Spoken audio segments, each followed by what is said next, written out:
Hi guys, look what I have here.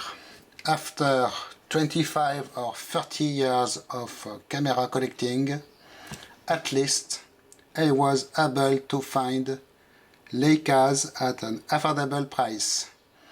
I paid each one 50 euros, this one in a flea market and this one on eBay. It is quite a good deal because their average eBay price is more or less around 200 euros. So quite a good deal, even if they are not fully working. This one has defective light sensor, light measuring system it seems, and this one has a defective speed control. It will always work at the same speed. Maybe they can be fixed. So we have R3 electronic, yes, electronic, and R4. The R3 is from around 1977 and is actually a clone of Minolta XE, which is a good thing for one reason we will see. So this one features an innovative free light sensors, light metering system, and the old school needle speed indicator in the viewfinder.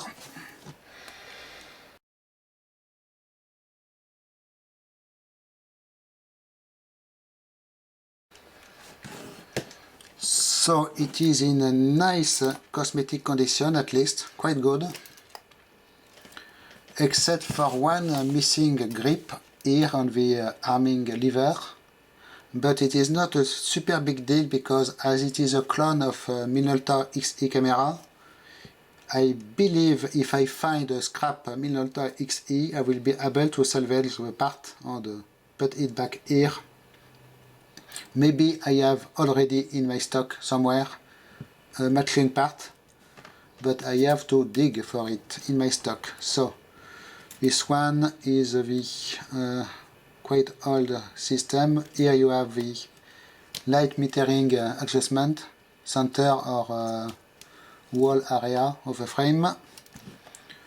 Your film speed selector here, of course, winding handle here, also viewfinder with cap. You can the shutter you can insert. The frame counting is here actually on the back quite well, with one extra thing on the top. I'm not sure what it is for. Power switch here, and on the side here it is quite rare to have light on the side.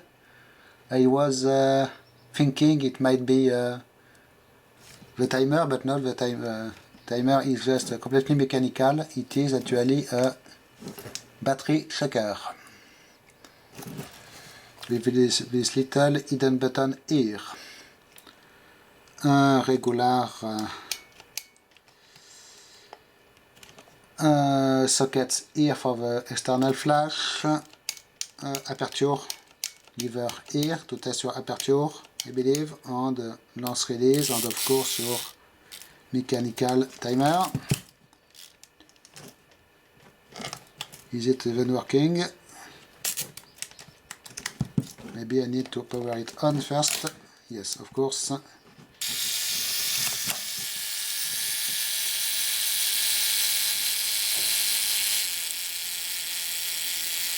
So I believe the failure in this one is also it will always work in automatic mode at the same speed. It will not do its job, but the manual timing is obviously working. 2 seconds here, 1, 2,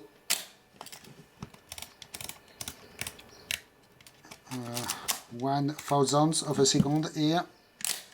Okay. Some dust inside the viewfinder.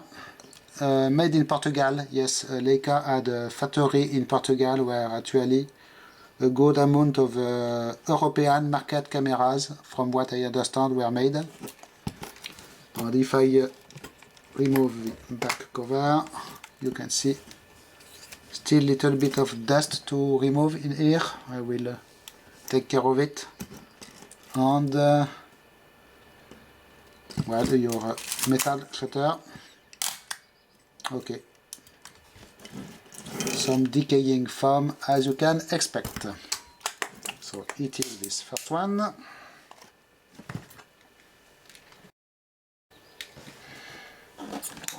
Second one, the Leica R4 is a model from around 1982. So a lot more modern in design. You can see a little bit smaller also. Nice curves everywhere. Also made in Portugal. So this one has the LED scale viewfinder thing, like this.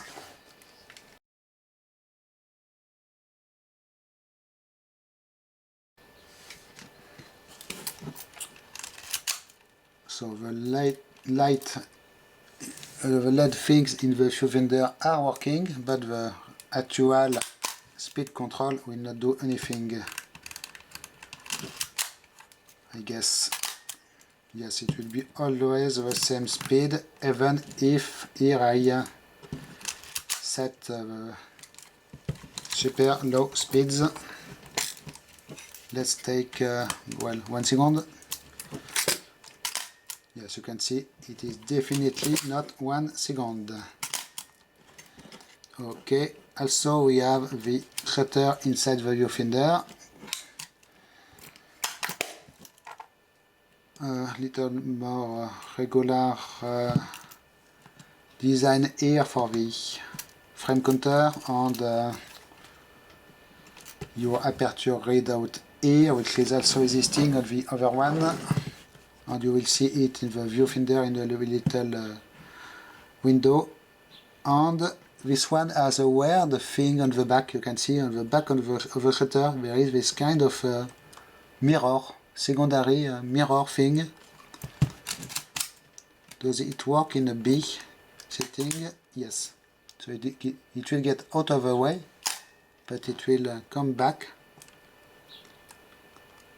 I'm not sure what it is for, this silver thing. Interesting. Not usual. And here we must have the... Is it a timer? I am not even sure. I have to check the user manual for this feature. Okay. So, very nice cameras to have in a collection at least. I do not have matching lenses, sadly enough, because they are Summicron Leica lenses and they are expensive. So, usually in my videos I do teardowns. Obviously I cannot take apart these collectible cameras. However, there is one thing I can do, it is to undo the bottom covers. And because it is easy to do, and it is actually a good idea to do it whenever you get unknown history vintage camera. First, because some dust will always fall down here, and it is good to be able to clean it in order to prevent it to go back in the camera, and also because any loose part from the camera will fall in here, so it will allow you to check you have no loose screw or something.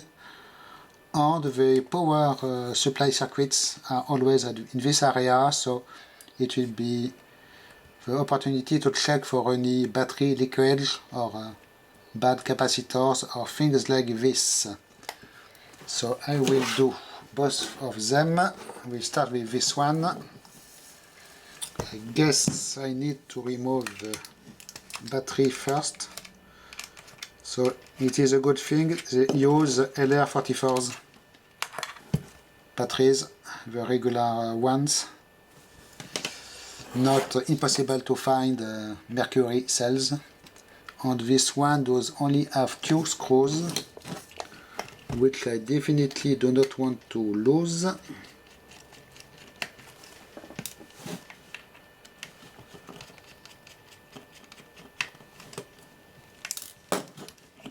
So actually it was not necessary to undo the battery, I guess. And the camera should still work in mechanical mode. Yes. It is fine because the battery is removed, but the switch needs to be on the one position in order to it to work. So it is not, at least not only an electrical switch. Quite fun. So you can see in here we just have mechanics. The cover opening thing here, and the part of the arming mechanism, and here the part of the shutter controls. Like this. There is not even one electrical wire inside. Okay, quite clean. Nothing to complain about. And of course this bottom cover is made of brass. So I will put back this one together and we will check the other one.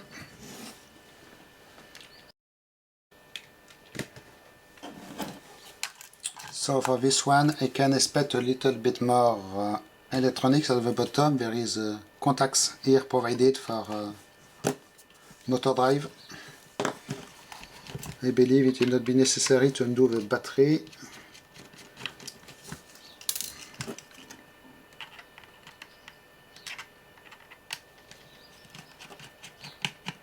Yes, it is coming loose already. Super tiny screws here, and yes, there is one slotted screws because it was missing a screw when I got it, and the only one I found so far in this shape and size is a slotted one. It is countersunk one, and despite my enormous stock of screws, I did not find one yet. Here is just one little part of my stock of little screws. Of course I have also a stock of medium screws and a stock of big screws and a stock of whatever else but not screws. You get the idea.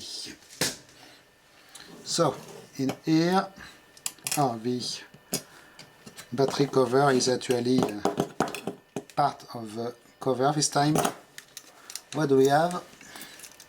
Same mechanism here, almost quite similar with this thing here, but this time we have electronics. You can see little tiny ceramic potentiometers for the adjustments, on one big blue tantalum capacitor. I know, I believe it is on Olympus cameras or something. They are prone to fail and cause problems. So maybe this capacitor is actually our only problem. Who knows? Could be quite difficult to access it, I guess, because there is a lot of wires everywhere. I see a flat cable here. I do not want to damage this. Okay. Interestingly enough, there is another contact here. I did not notice it previously. Okay. So quite clean also.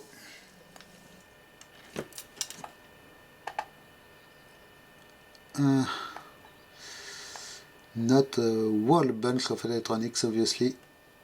All the light, the speed controls will be in the top here.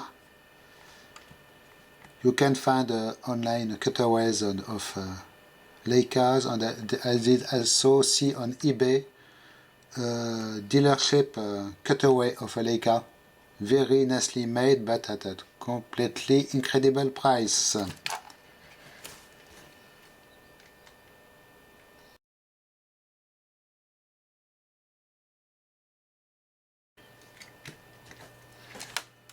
Okay, very nice. I will put this one back together. also, and they will go on display, because really I am quite happy to at least have Leicas, so why not? So the R series goes from R3. There is not R1 or R2. There is Leica Flex SR instead. So we have R3, 4, 5, 7, 6, I'm not sure, 8 and 9, with on the 9 at least provision to fit digital back instead of real film. And the R9 is from around 2002, so it is the latest model one. Not possible to find at any affordable price for now, at least. The R5 and R7, I will keep an eye for them. Maybe if I find the defective ones, it could be quite affordable. I do not want to spend more than 50 or 100 euro on a display camera, obviously. But this one were a really good deal, and I have been waiting for Leicas for so long. I was quite happy to get them actually. So, thanks for watching. Bye bye.